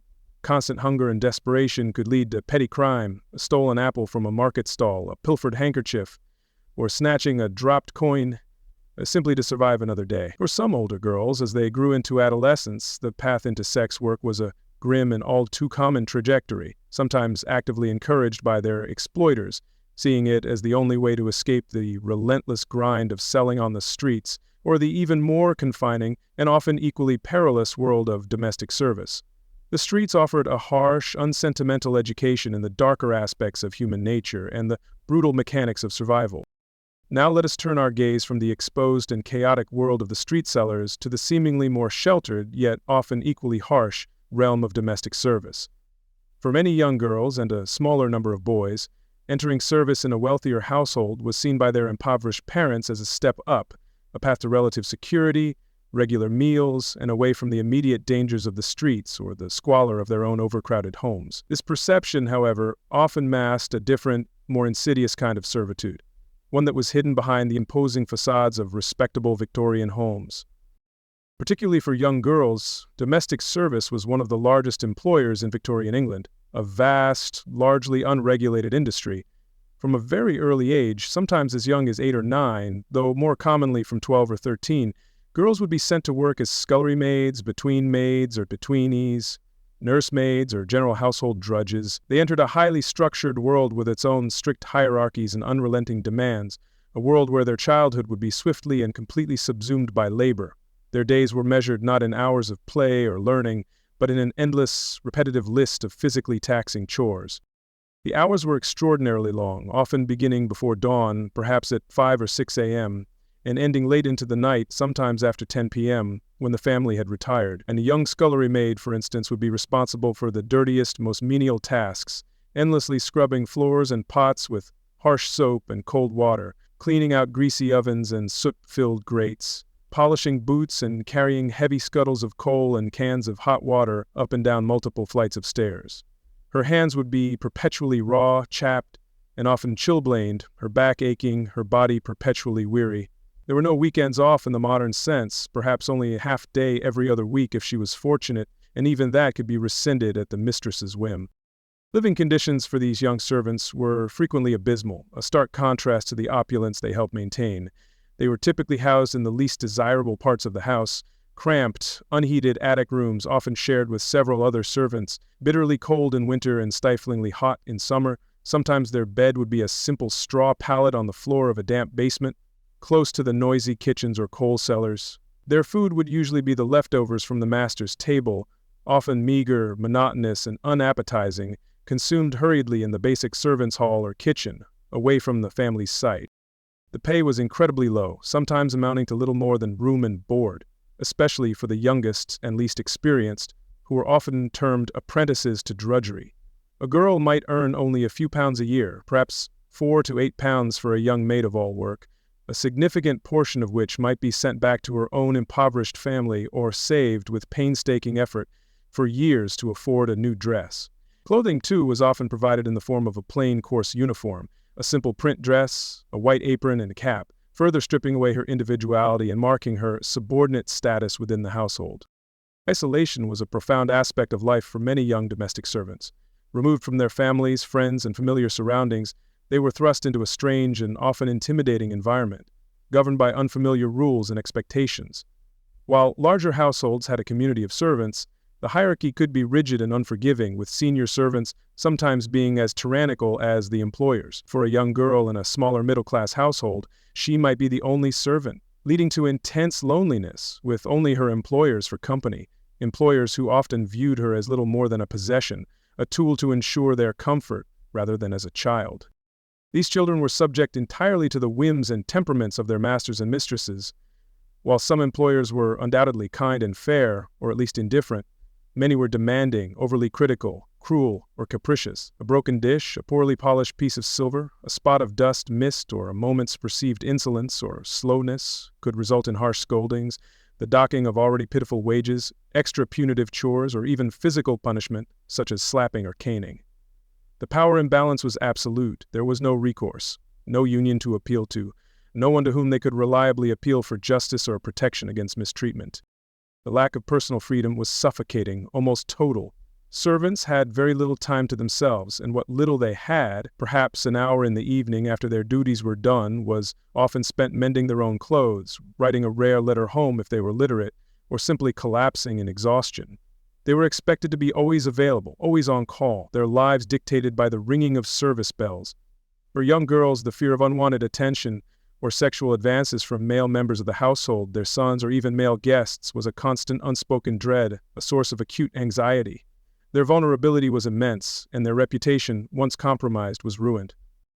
Their duties were not just physically demanding, but also mentally and emotionally draining, requiring constant vigilance and obedience. A young nursemaid, barely more than a child herself, perhaps only 13 or 14, would be responsible for the intimate care of even younger children, feeding them, bathing them, dressing them, taking them for walks, keeping them safe and entertained, and often bearing the brunt of her mistress's frustrations or anxieties if the children were fretful, ill, or disobedient. The weight of such responsibility on such young shoulders, coupled with the lack of training, was immense and often overwhelming. The work was repetitive, monotonous, and seemingly endless, offering little intellectual stimulation or sense of accomplishment beyond the avoidance of criticism, the polishing of endless corridors of silver, the endless scrubbing of stone steps, the meticulous dusting of countless ornaments and pieces of heavy furniture. These tasks filled their days, leaving little room for personal development, education, or the simple joys of childhood. Play was a forgotten concept, laughter a rare sound in their restricted world, often stifled for fear of seeming disrespectful. They were old before their time, their youth and potential systematically sacrificed at the altar of domestic comfort for the wealthy. Consider the kitchen maid, her existence largely confined to the hot, steamy, and often chaotic environment of the basement kitchen, a world away from the polite drawing rooms above. Her tasks would range from plucking fowl and gutting fish, unpleasant, smelly work, to peeling mountains of vegetables, scouring heavy iron pots, and keeping the massive kitchen range stoked with coal. Burns from hot stoves or spilled liquids and cuts from sharp knives were common injuries, a painful and accepted part of her daily routine. She would see little daylight, her world circumscribed by the demands of the cook and the relentless cycle of preparing multiple meals a day for the family and senior staff. For a tweenie or maid-of-all-work in a less affluent middle-class household that could only afford one servant, the burden could be even greater if that were possible. She might be the sole servant, responsible for every aspect of housekeeping, from laying and lighting fires in the morning, cooking all meals, cleaning the entire house, doing the laundry by hand, to shopping for groceries and running errands. Her isolation would be complete, her workload crushing, her existence a solitary struggle to meet the endless demands of the families she served, with no fellow servants to share the burden or offer companionship. The psychological toll of this life was significant, though rarely acknowledged at the time. The constant subservience, the lack of appreciation or positive reinforcement, the chronic fatigue, the loneliness, and the ever-present fear of instant dismissal for a minor infraction could lead to a deep sense of hopelessness, anxiety, and depression. These children were often invisible even within the homes they maintained so diligently. Their labor was essential, but their presence was often expected to be unobtrusive, their individuality suppressed. They were to be seen and not heard, except when carrying out their duties, almost like human machines. Well, over 20 hours a day of a requirement for extended periods of time, and there was hardly any realistic chance of escape or of significant advancement for many. While some might eventually rise through the ranks in a very large, aristocratic household, perhaps a scullery maid becoming a kitchen maid, then an assistant cook, for most, domestic service was a life sentence of drudgery with little prospect of change. Marriage might offer a way out for some girls, but even then they would likely exchange one form of domestic labor for another, albeit in their own, probably still impoverished, home, now with the added responsibilities of their own children. The dreams and aspirations of youth, if they ever had a chance to form, were systematically extinguished by the relentless routine. The promise of safety, when compared to the visible dangers of the streets, was often an illusion, or at best a trade-off. While sheltered from the elements and the immediate threat of starvation, they were enclosed in a different kind of trap, one where emotional, verbal, and sometimes physical or sexual abuse could occur behind closed doors, far from any public scrutiny or hope of intervention. The master and mistress held absolute power within their domestic sphere, and the law offered scant protection to a child servant, whose testimony would rarely be valued against that of their employers. These children were effectively a hidden workforce, their contributions propping up the comfortable lifestyles and social aspirations of the Victorian middle and upper classes. Their small hands polished the veneer of respectability, cleanliness, and order that characterized so much of the era, yet their own lives were devoid of such comforts, dignity, or leisure. They were the silent, unseen foundation upon which domestic order, elaborate social rituals, and perceived elegance were built, their efforts taken entirely for granted. The sheer number of children and young women in domestic service speaks volumes about the economic realities of the time and the limited opportunities available, especially for the female working class. Families living in poverty often had little choice but to send their daughters out to work as soon as they were deemed capable. Service was seen as a practical option, ensuring the girl was fed, clothed, and housed, thereby reducing the burden on the family at home. It meant one less mouth to feed and the possibility, however slim, of a slightly better future, or at least guaranteed survival through adolescence.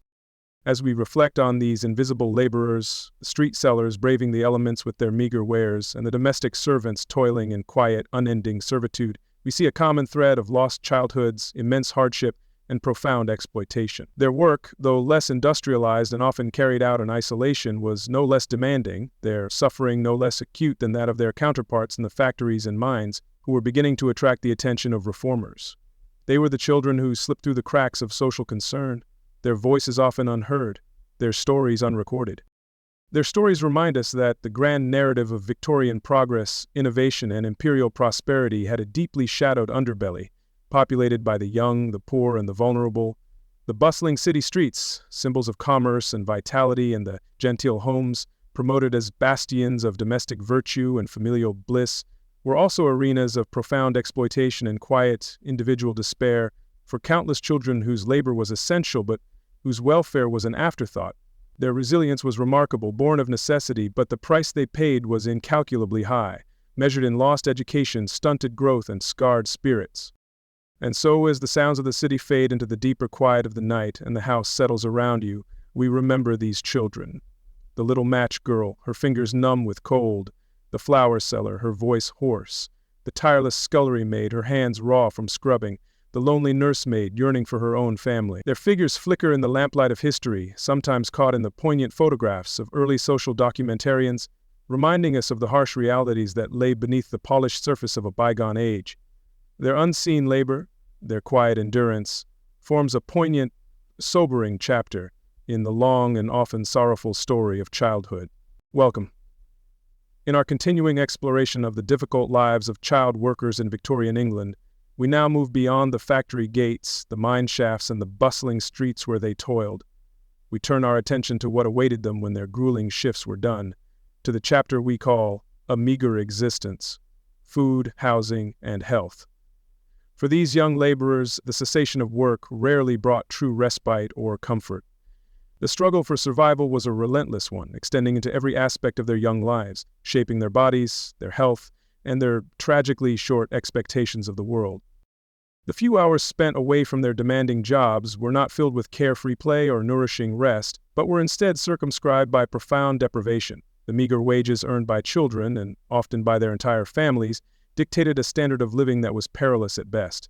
Let us first consider the very sustenance that was meant to fuel their exhausted bodies. The food available to the Victorian working poor, and particularly to their children, was a diet defined by insufficiency and often impurity, a constant battle against hunger.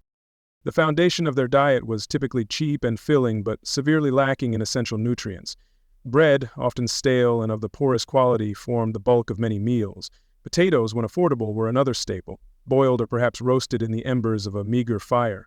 Weak tea, heavily sweetened with sugar if it could be afforded, would be drunk several times a day, providing some warmth and a fleeting sensation of fullness, but little else in terms of real nourishment. Fresh fruit and vegetables were luxuries rarely seen on their tables. Meat was an infrequent treat, perhaps a small piece of bacon or offal once a week if the family budget could stretch that far. Milk, crucial for growing children, was often scarce, expensive, and prone to being diluted with water or contaminated. The concept of a balanced diet was unknown to them, and, even if it were, unattainable. Their daily intake was a monotonous rotation of starches, providing calories to keep them going but failing to build strong bones or healthy bodies, leaving them vulnerable. Worse still was the widespread issue of food adulteration. In an era with minimal regulation, unscrupulous merchants frequently bulked out their goods with cheaper, sometimes harmful, substances to increase profits. Flour might be mixed with chalk or alum to make it whiter and heavier. Tea leaves could be extended with dust, iron filings, or even sheep's dung. Milk was commonly watered down, and beer, a common drink even for older children due to unsafe water, could be adulterated with various chemicals. These practices not only cheated the poor out of what little nutrition they could afford, but also posed direct health risks. Chronic hunger was a familiar sensation for many child workers. Their small bodies, already taxed by long hours of labor, cried out for sustenance that was rarely adequately provided.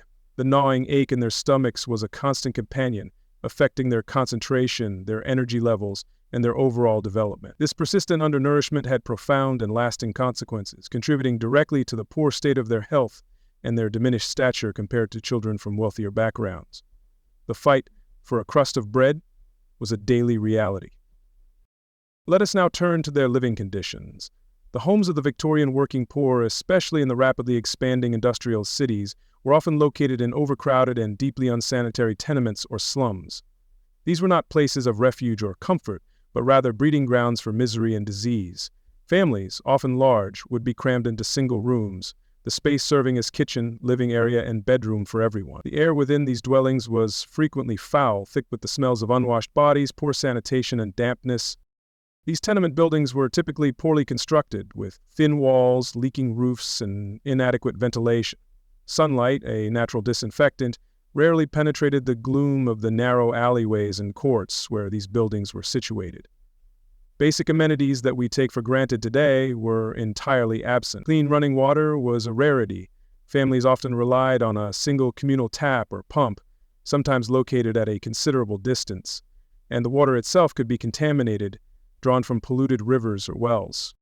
Sanitation was abysmal. Privies, if they existed at all, were usually communal, overflowing, and located in courtyards, their contents often seeping into the ground and contaminating nearby water sources.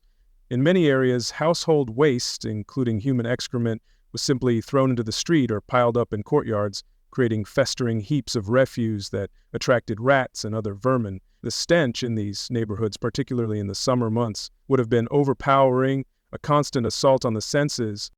Such conditions were ripe for the rapid spread of infectious diseases. Cholera, typhoid fever, typhus, and dysentery, all waterborne or filth illnesses, swept through these communities in devastating epidemics, carrying off thousands, with children being particularly vulnerable. Tuberculosis, or consumption as it was known, thrived in the damp, overcrowded rooms, passed easily from person to person. Common childhood illnesses like measles, scarlet fever, and diphtheria were often fatal in these environments due to the children's weakened states and the lack of medical care. For families teetering on the brink of utter destitution, the shadow of the workhouse loomed large. The Poor Law Amendment Act of 1834 had established a system designed to make seeking parish relief as undesirable as possible. The workhouse was intended as a deterrent, a place of last resort, and it was deeply feared by the working poor. Entering the workhouse meant submitting to a harsh prison-like regime, with families often forcibly separated, husbands from wives, parents from children. Life inside the workhouse was deliberately made less eligible, meaning conditions were intended to be worse than those of the poorest independent laborer. Inmates were subjected to monotonous, often pointless labor, or drab uniforms and ate a meager, unappetizing diet. The loss of freedom, the stigma, and the sheer dreariness of workhouse life made it a terrifying prospect. This fear often compelled families to endure unimaginable squalor and hardship in their own homes, clinging to their independence, however precarious it might be. The workhouse represented the ultimate failure, a public admission of defeat. The cumulative effect of poor nutrition, unsanitary housing, and inadequate clothing took a severe toll on the health and physical development of child workers. Many suffered from rickets, a bone disease caused by a lack of vitamin D and calcium, leading to bowed legs, stunted growth, and skeletal deformities. The absence of sunlight for those working long hours indoors, coupled with a poor diet, made this a common affliction among the urban poor. These deformities could cause lifelong pain and disability.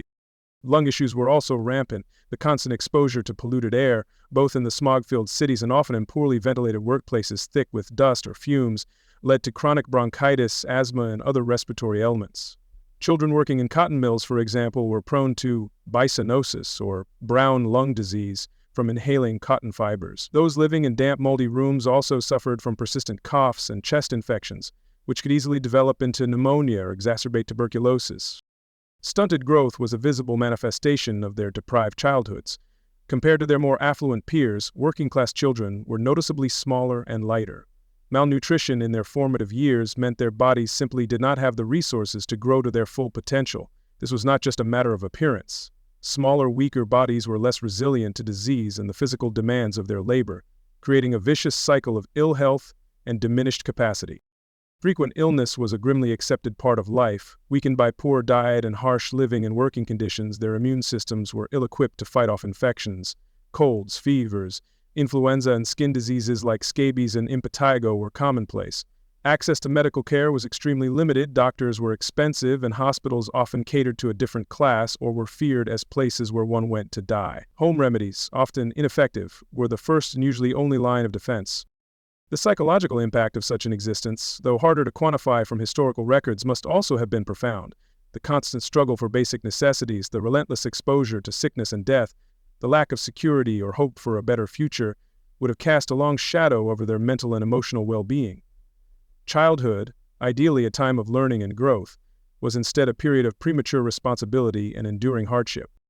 The air they breathed, even away from the factories, was often thick with coal smoke from domestic fires and industrial chimneys, creating the infamous London pieces, dense yellow fogs that could last for days, exacerbating respiratory problems and causing disorientation. This environmental pollution was an inescapable part of urban life for the poor, a constant irritant to eyes, skin, and lungs. The very act of breathing could be a hazard. Personal hygiene was an almost insurmountable challenge. With limited access to clean water and soap being a costly commodity, keeping oneself, one's clothes, and one's living space clean was incredibly difficult. Lice, fleas, and bedbugs were rampant in the tenements, adding to the discomfort and risk of disease.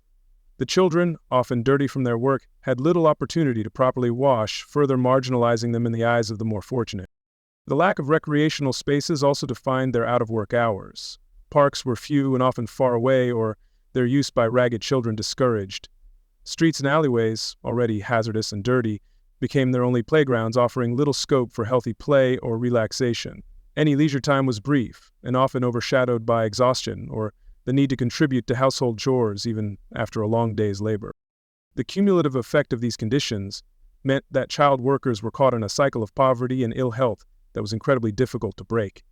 A childhood spent in such deprivation often led to an adulthood of continued struggle, with poor health limiting their earning potential and perpetuating the cycle for the next generation.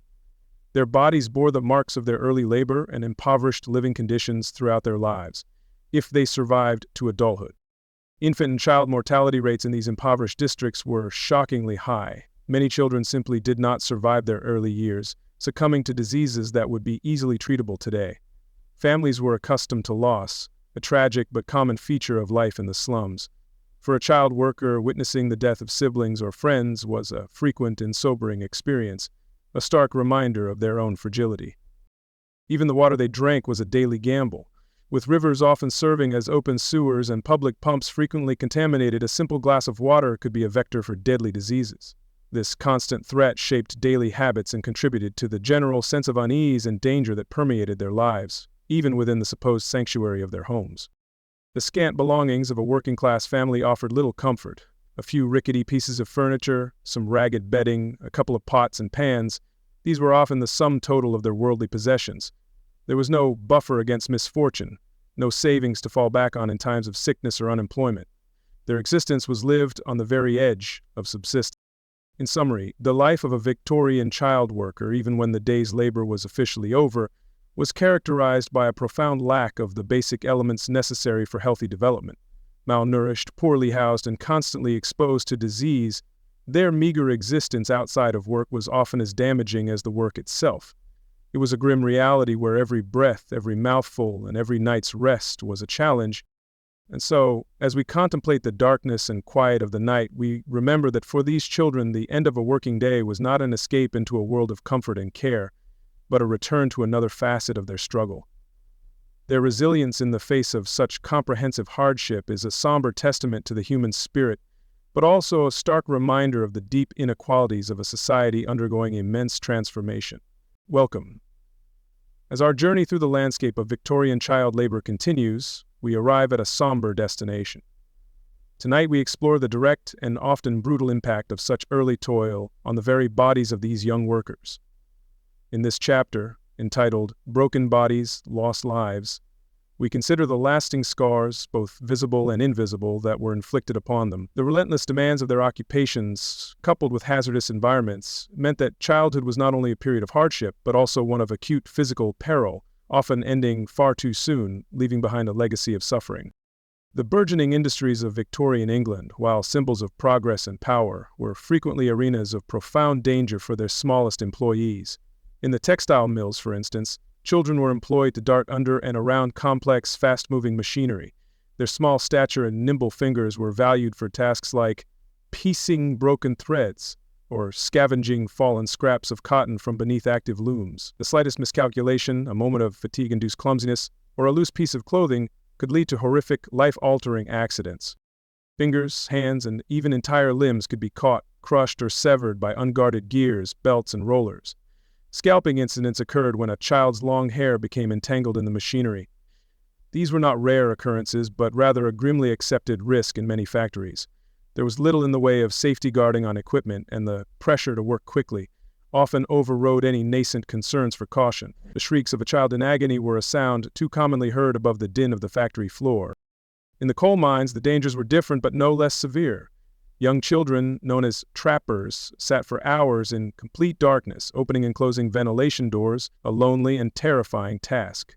Older children, Hurriers or drawers, pulled or pushed heavy tubs of coal through low, narrow passages, often chained to their loads. Rockfalls were a constant threat, capable of crushing anyone below. Explosions from methane gas or fire damp could incinerate or suffocate scores of miners, children among them, in an instant. The darkness itself contributed to accidents and long-term vision problems. Beyond sudden, traumatic injuries, the repetitive nature of their tasks and the unnatural postures they were forced to adopt led to chronic ailments and permanent physical deformities. Children who spent their days bent over, hauling heavy loads or contorting their bodies into cramped spaces often developed curved spines, such as kyphosis or scoliosis. Their bones, still growing and pliable, would warp under the strain, leading to lifelong disabilities and pain. Their physical development was sacrificed for the sake of cheap labor. Consider the young chimney sweeps, boys as young as 4 or 5, forced to climb naked or near naked up narrow soot-filled chimneys. Their knees and elbows would be scraped raw, eventually forming calluses, but the constant irritation from soot also led to a particularly horrific occupational disease, chimney sweeps carcinoma.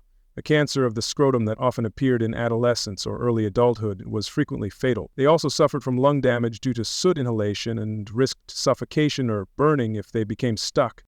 In the match factories, children, particularly girls, were employed to dip matchsticks into white phosphorus.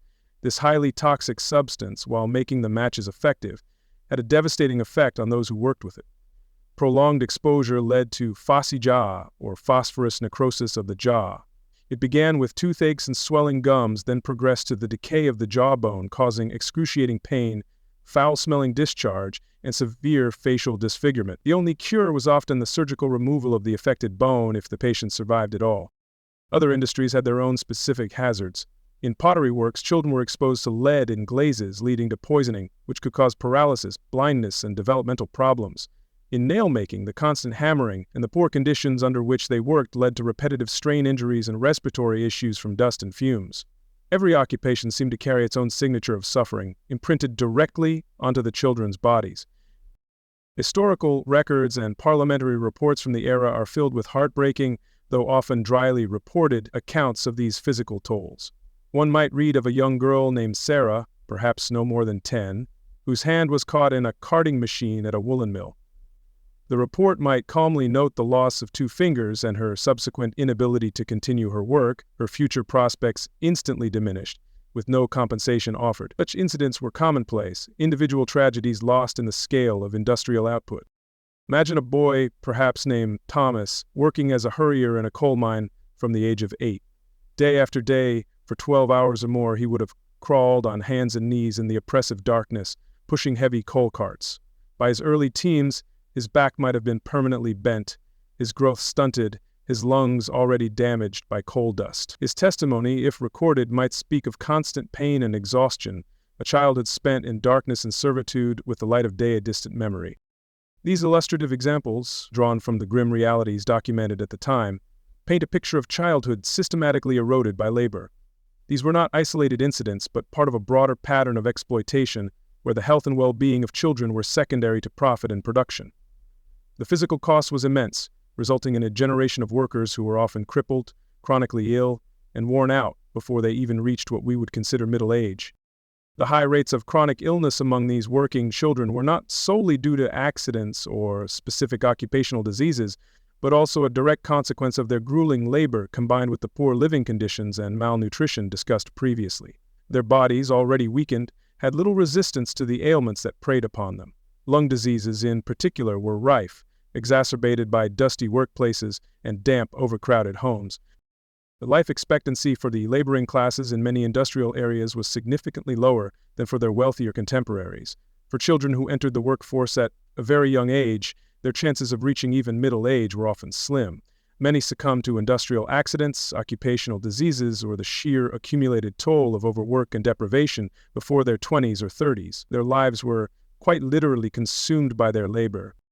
Childhood, in this context, was often a brutally short phase of life. The transition from infancy to worker was swift, with little room for play, education, or the gradual assumption of responsibility that we associate with growing up.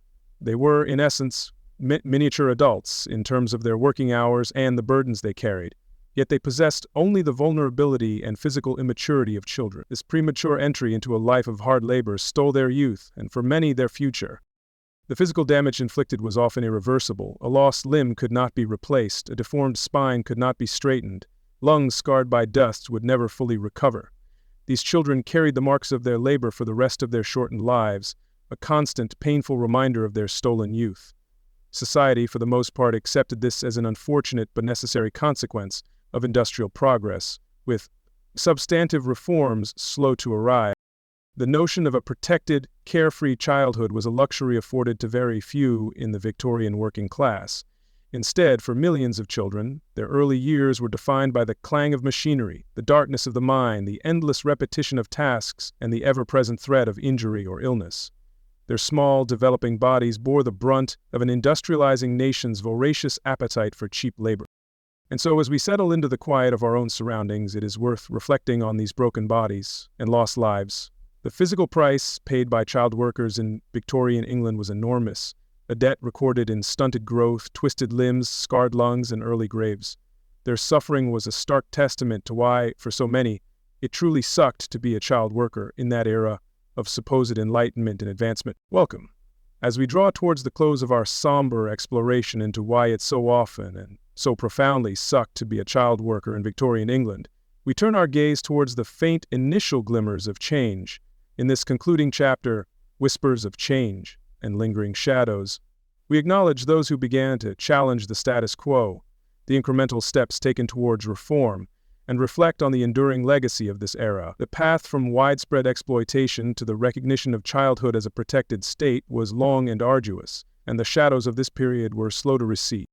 For much of the early Victorian era, the suffering of child laborers, while endemic, was largely met with societal indifference or a grim acceptance that it was an unavoidable byproduct of industrial progress and a necessary evil for impoverished families. Yet, even against this backdrop of hardship, voices of concern began to emerge, gradually coalescing into a movement for reform. These were the individuals who, moved by compassion, religious conviction, or a sense of justice, dared to speak out against the relentless exploitation of the nation's youngest and most vulnerable citizens. Their efforts were the first fragile whispers of a changing consciousness. Among the most prominent of these figures was Anthony Ashley Cooper, the 7th Earl of Shaftesbury. A devout Christian and a tireless parliamentarian, Lord Shaftesbury dedicated much of his long political career to advocating for the rights and welfare of the working classes, particularly children.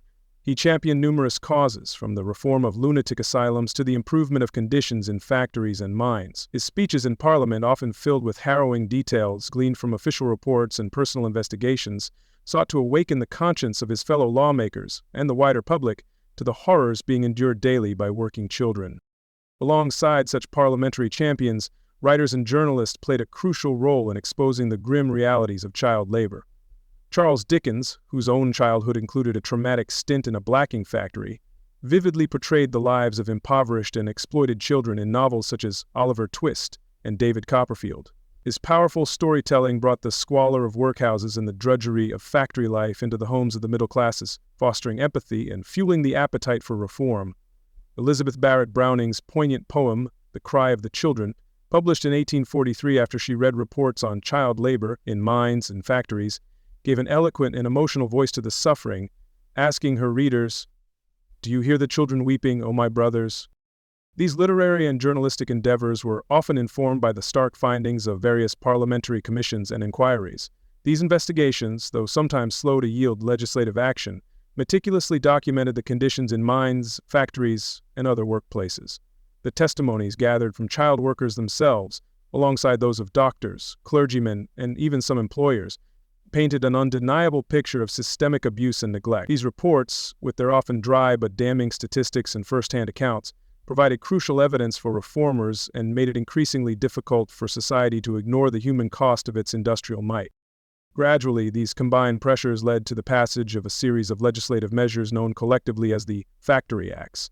The Act of 1833 is often seen as a landmark, though its initial scope was limited primarily to textile mills. It prohibited the employment of children under the age of 9, limited the working hours of older children, 9 to 13 years, to 8 hours a day, and 13 to 18 years to 12 hours a day, and, crucially, introduced a system of paid factory inspectors to enforce the law.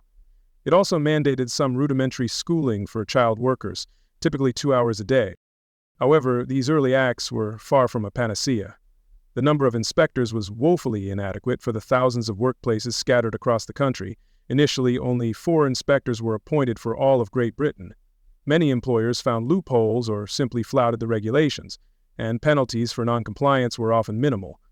Parents, desperate for income, sometimes colluded in misrepresenting their children's ages. Furthermore, the acts initially applied only to certain industries, leaving vast numbers of child workers in other sectors such as agriculture, domestic service, and small workshops, entirely unprotected for many more decades. Despite their initial shortcomings, the Factory Acts marked a significant turning point. They established the principle that the state had a right and a duty to intervene in labor practices to protect children. Over the decades that followed, further legislation gradually extended protections, raised minimum ages, reduced working hours more significantly, and expanded the reach of inspectors. The path was slow, each reform hard-won against entrenched economic interests and laissez-faire ideologies. But the direction was, however, haltingly towards greater protection for young workers. The whispers were slowly growing louder. Reflecting on this period, the sheer human cost of the Industrial Revolution's progress remains staggering. The factories, mines, and workshops that forged Britain's economic dominance were built, in no small part, upon the broken bodies and blighted lives of countless children. Their sacrificed health, their lost education, and their stolen youth were the unacknowledged subsidies that fueled industrial expansion. The wealth generated often flowed upwards, while those at the bottom, particularly the children, bore the heaviest burdens of this transformation. The core tragedy underpinning all the physical hardships and dangers was the systematic denial of childhood itself. The concept of childhood as a distinct phase of life, deserving of protection, nurture, education, and play, was a privilege largely confined to the more affluent classes. For the children of the poor, there was no gentle transition to adulthood, no extended period of learning and growth. Instead, they were thrust into the harsh realities of the adult world, expected to contribute to the family income from the earliest possible age, their small shoulders bearing adult-sized responsibilities. It is a stark contrast to the ideals we hold about childhood today, where the welfare, education, and protection of children are considered paramount societal responsibilities, at least in principle. The journey from the Victorian factory floor to modern child labor laws and international conventions on children's rights has been a long and complex one, driven by a slow evolution in social conscience and a greater understanding of the profound and lasting damage inflicted by premature labor. The fight for children's rights is, of course, an ongoing one in many parts of the world, but the Victorian experience serves as a crucial, sobering reminder of how far we have come in many respects. The lingering shadows of that era remind us that progress is not inevitable and that the welfare of the vulnerable requires constant vigilance. The boring history we have explored is filled with lessons about the consequences of unchecked economic ambition and societal indifference to suffering. The quiet dignity of those child workers, their resilience in the face of unimaginable hardship, stands as a silent testament to the enduring human spirit, but also as an indictment of a system that valued their labor far more than their lives. As we conclude this particular journey into the past, may the stories of these children, their struggles, and the slow, incremental steps towards alleviating their suffering offer a moment of quiet reflection.